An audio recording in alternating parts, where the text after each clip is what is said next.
competition with a peer or near peer power in 1989, the percentage was 20. That means gold's got to triple just to get us back to there.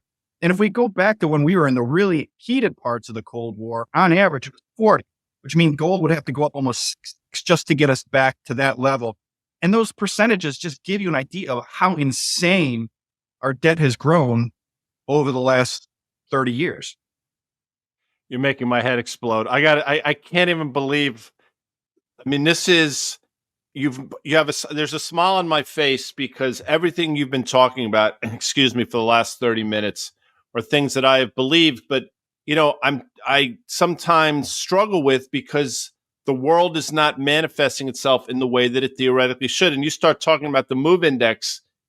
When I started my career in 1986, if the bond market moved a couple basis points over the couple of days, it was front page news. Now we move now with a much lower denominator, 15, 18 basis points over the course of an hour, and nobody thinks that's a big deal. I've said the bond market trades like $150 million biotech stock with one drug in the pipeline. It's completely broken, number one.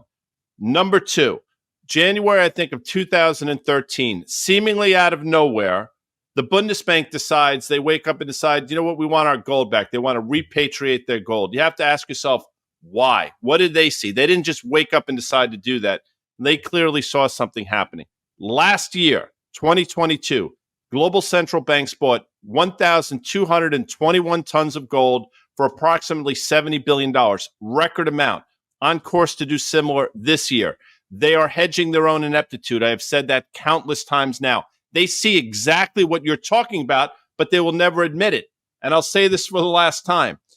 Fed watches a lot of things. If the gold genie gets out of the bottle, it is going to scare the collective shit out of them because they know what it signifies. Thoughts on that before we get out of here?